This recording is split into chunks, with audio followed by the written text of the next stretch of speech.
Cancer एक ऐसी भयानक बीमारी जिसका नाम सुनते ही लोगों की जीवन जीने की उम्मीदें तक खत्म हो जाती हैं। अगर ऐसी बीमारी के सॉल्यूशन के लिए, इसके समाधान के लिए, इसके इलाज के लिए अगर मेडिकल सेक्टर में, स्वास्थ्य क्षेत्र में कोई भी किसी तरह का अगर डेवलपमेंट होता है तो डेफिनेटली ये पूरे वैश्विक समुदाय के लिए एक अच्छी खबर साबित हो सकती है। दरअसल एक ऐसी ही न्यूज वैश्विक समुदाय से निकल के आ रही है कि जो कैंसर की वैक्सीन है, इस कैंसर की वैक्सीन की घोषणा करी गई है। हम ये बात करेंगे कि WHO के द्वारा जो प्रमाणित डेटा है, पूरे विश्व में कितनी संख्या में कैंसर हो रहा है और उस कैंसर के उपचार के लिए अगर ये वैक्सीन आई है तो किस तरह ये वैक्सीन कितने लोगों का जो इलाज है वो इलाज करने वाली है। साथ ही इस वैक्सीन का जो काम करने का मैकेनिज्म है अन्य वैक्सीनों की तुलना में कैसे है, उसके बारे में भी हम बात कर रहे होंगे। डिटेल से इस वैक्सीन का पूरा जो फंक्शन है, इसके क्या फायदे होने वाले हैं, कितने लोगों को ये फायदा पहुंचाने वाली है, क्या नाम है, सारी चीजों के बारे में हम डिटेल से इस वीडियो में डिस्कस करने वाले हैं। रिक्वेस्ट करूंगा आगे बढ़ने से पहले प्लीज वीडियो को लाइक जरूर कर लेना। नाउ आगे बढ़ेंगे उससे पहले अनअकैडमी ने अपना जो 9वां जन्म दिवस मनाया है प्रतिष्ठा के तौर पे, उसके लिए अनअकैडमी ने अपने सभी एस्पिरेंट्स के लिए, सभी स्टूडेंट्स के लिए कुछ ऑफर्स, कुछ रिवॉर्ड्स की घोषणा करी है। इन ऑफर्स की बात करें तो अनअकैडमी के जो बहुत सारे पॉपुलर ऑफर हैं, इनकी बहुत ज्यादा डिमांड देखते हुए अनअकैडमी ने अपने सभी ऑफर को एक्सटेंड कर दिया है और ये ऑफर आपको देखने को मिल सकते हैं।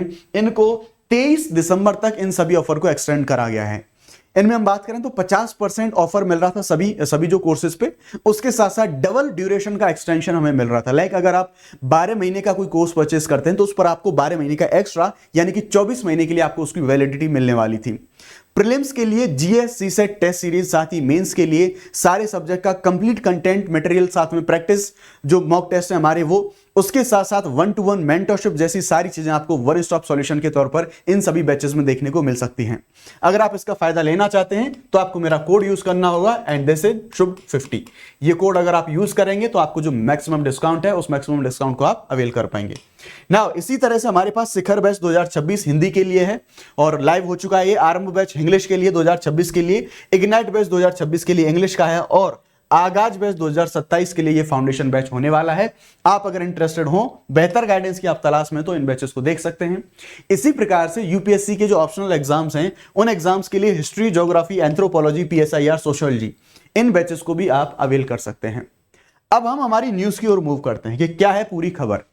पूरी खबर के बारे में बात करें तो दरअसल रशिया के द्वारा, रूस के स्वास्थ्य मंत्रालय के द्वारा यह घोषणा करी गई है कैंसर की जो वैक्सीन है, इस वैक्सीन के बारे में।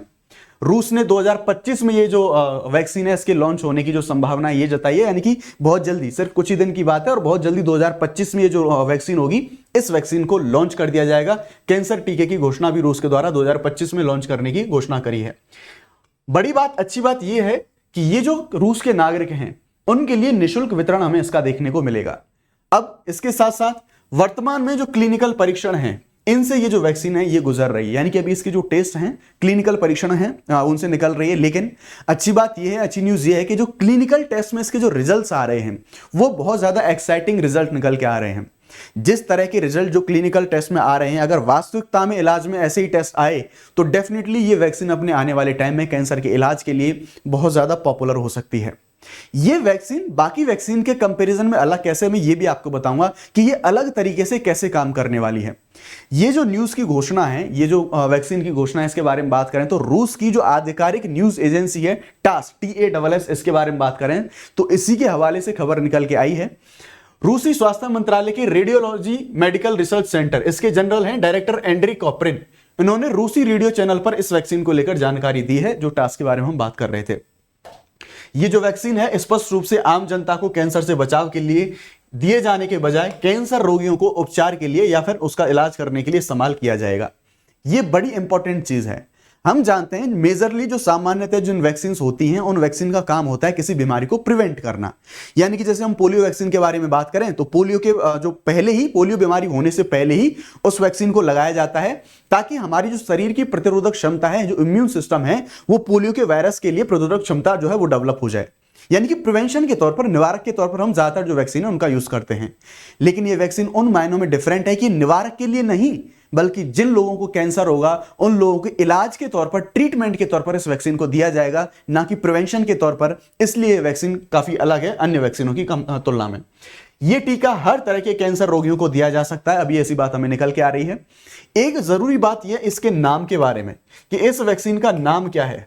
तो अभी अगर अथॉरिटीज के हवाले से हम बात करें तो इस वैक्सीन का नाम अभी निर्धारित नहीं किया गया है। देखने वाली बात होगी कि आगे जो इस वैक्सीन का आने वाले टाइम पर इस वैक्सीन का कौन सा क्या नाम रखा जाएगा। रूसी वैज्ञानिकों के द्वारा विकसित ये टीका विशेष कैंसर कोशिकाओं को लक्षित करता है और उनके शरीर में वृद्धि और प्रसार को रोकता है। यानी कि अगर आप यहां पर देखेंगे तो ये कुछ कैंसर कोशिकाओं के फोटोज आपके लिए मैंने लगाए हैं। इन फोटोज को अगर यहां पर देखेंगे तो ये जो वैक्सीन है ना, टारगेटेड तरीके से काम करती है। यानी कि मान लीजिए अगर ये कोशिका है कैंसर की, तो इन्हीं जगहों पर हमला करेगी। इसके आसपास के जितने ऊतक हैं, जितने टिश्यूज हैं, जितनी सेल्स हैं, उनको किसी प्रकार का कोई नुकसान नहीं पहुंचेगा। जबकि हम परंपरागत विधि जैसे कीमोथेरेपी के बारे में बात करें तो आसपास के जो अन्य अंग हैं, ऊतक हैं, उनको थोड़ा नुकसान पहुंचता है, इसलिए वो इतनी ज्यादा एफिशिएंट साबित नहीं होती हैं। रूसी कैंसर टीका शरीर की प्रतिरक्षा जो प्रणाली है, इसको कैंसर कोशिकाओं को पहचानने और उनसे लड़ने के लिए प्रेरित करता है। यानी कि ये जो वैक्सीन है हमारी बॉडी के इम्यून सिस्टम को जो है उत्प्रेरक करेगी, उसको ट्रेन करेगी, उसको प्रशिक्षित करेगी कि अगर कैंसर कोशिकाएं आती हैं तो उनके ऊपर हमला कैसे करना है।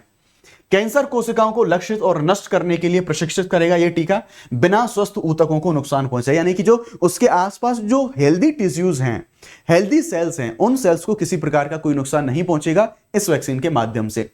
यह तरीका आज उपलब्ध आक्रामक उपचारों की तुलना में अधिक प्रभावी और कम आक्रामक उपचार का मार्ग प्रशस्त करता है। जैसा मैंने आपको बताया कि आज के टाइम पर जो ट्रेडिशनली हमारे पास कैंसर के उपचार हैं वो ज्यादातर कीमोथेरेपी, जो कि काफी ज्यादा एग्रेसिव हो जाती है, काफी नुकसान भी पहुंचाती है हमारी बॉडी को। उसी प्रकार से कुछ सर्जरीज के बारे में बात करी जाती है। तो ये सारे अभी उपचार उनकी तुलना में ये काफी ज्यादा सही साबित होगा, काफी ज्यादा एफिशिएंट साबित होगा। अभी तक कैंसर उपचार मुख्य रूप से कीमोथेरेपी के द्वारा, विकिरण के द्वारा और सर्जरी इन्हीं के ऊपर निर्भर है। अगर ऐसी जो कोई वैक्सीन आ जाएगी मेजरली, तो ये बहुत अच्छा एक जो स्टेप है वो हो सकता है पूरे विश्व के लिए। अब हम बात करते हैं क्या विश्व में कोई पहली बार कोई ऐसा स्टेप आया है, क्या इससे पहले कोई ऐसा कैंसर के उपचार के लिए कोई डेवलपमेंट नहीं हुआ। तो 2023 में यूके के सरकार ने व्यक्तिगत कैंसर उपचार विकसित करने के लिए एक जर्मन जैव प्रौद्योगिकी कंपनी के साथ जो एक अनुबंध है उस पर साइन किए थे। उसी प्रकार से मॉडर्ना और मर्क एंड कंपनी वर्तमान में त्वचा कैंसर के टीके पर अभी प्रेजेंट में काम कर रही है, रिसर्च एंड डेवलपमेंट वो उसके लिए कर रही है। बाजार में पहले से ही ऐसे टीके मौजूद हैं जिनका लक्ष्य कैंसर को रोकना है, जैसे कि एचपीवी के बारे में हम बात करते हैं, यानी कि ह्यूमन पैपिलोमा वायरस। इसके खिलाफ जो कि सर्वाइकल कैंसर को रोकने में मदद करता है। यानी कि महिलाओं में जो होने वाला कैंसर होता है सर्वाइकल कैंसर, बड़े स्तर पर ऐसे केसेस की संख्या हमें देखने को मिलती है। तो ह्यूमन पैपिलोमा वायरस की जो वैक्सीन है ये ऐसे कैंसर को रोकने में मदद करता है। तो ये हमने देखा यहां पर कि किस तरह से ये वैक्सीन अलग है और किस तरह से वैश्विक समुदाय में ये जो वैक्सीन अपना जो कंट्रीब्यूशन है वो पे करने वाली है। नाउ अब WHO के अनुसार अगर हम देखें कि पूरे विश्व में कितने सारे मामले, कितने सारे केसेस हैं, वो केसेस हमें कैंसर के देखने के मिलते हैं, ये हमारे लिए जरूरी हो जाता है। WHO की कैंसर एजेंसी, जिसका नाम है international agency for research on cancer IARC, 2022 की रिपोर्ट, अभी लेटेस्ट रिपोर्ट इनके पास अवेलेबल है। इस रिपोर्ट के अकॉर्डिंगली इनके द्वारा बताया गया है कि पूरे विश्व में अनुमानतः 20 मिलियन नए कैंसर के मामले सामने आए और 9.7 मिलियन मौतें वो हमें देखने को मिली हैं कैंसर की वजह से। अगर हम बात करें कैंसर के निदान के, यानी कि अगर कैंसर की बीमारी के बारे में पता चल जाता है, जब भी ये डायग्नोज हो जाता है, तो उसके बाद 5 वर्षों के भीतर जीवित रहने वाले लोगों की अनुमानित संख्या 53.5 मिलियन थी। यानी कि अगर समय से पता चल जाए तो बड़ी संख्या में लोगों को बचाया जा सकता है। इतनी बड़ी संख्या में अगर कैंसर जैसी भयानक बीमारी लोगों की मौत का कारण बन सकती है, तो अगर रूस के द्वारा ऐसी कोई जो वैक्सीन है उसका डेवलपमेंट होता है तो डेफिनेटली पूरे वर्ल्ड के साथ साथ में इंडिया के लिए भी कहीं ना कहीं एक अच्छी खबर हो सकती है। क्योंकि संभावना ये हो सकती है जिस तरह से हमने कोविड-19 के टाइम पर विश्व के अन्य देशों से जो हमने टाई अप करके जो वैक्सीन हैं उनका हमने खरीद फरोख्त करी या फिर उनका हमने निर्माण किया, तो इस तरह से आने वाले टाइम पर रूस के साथ भी हम ऐसे डेवलपमेंट्स, ऐसी रिसर्च एंड डेवलपमेंट हो सकता है आने वाले टाइम में इस वैक्सीन को भारत भी जो है एक्वायर कर ले। ये चीज आगे आने वाले डेवलपमेंट्स के ऊपर जो है वो डिपेंड करेगी, राइट। तो अगर हमने यहां पर ये जो वैक्सीन के बारे में बात करी है तो कुछ इंपॉर्टेंट आपके लिए ये चीज है। एक क्वेश्चन भी हम देखेंगे वैक्सीन से रिलेटेड। उससे पहले अगर आप यूपीएससी सीएससी के लिए प्रिपेयर कर रहे हैं, सुबह 9 बजे इसी चैनल पर द हिंदू न्यूज एनालिसिस होता है मेरे द्वारा। उस एग्जाम के लिए हम एक बहुत शानदार स्टैंडर्ड पर उसे डिस्कस करने की हम कोशिश करते हैं। आप जरूर सुबह 9 बजे लाइव क्लास में आए। और इसी प्रकार शाम को 4 बजे पॉलिटी की क्लास होती है, उसमें इंडियन पॉलिटी को हम कवर कर रहे हैं बहुत शानदार तरीके से। तो आप जरूर से जरूर ये जो फ्री इनिशिएटिव है इनका फायदा जरूर उठाएं।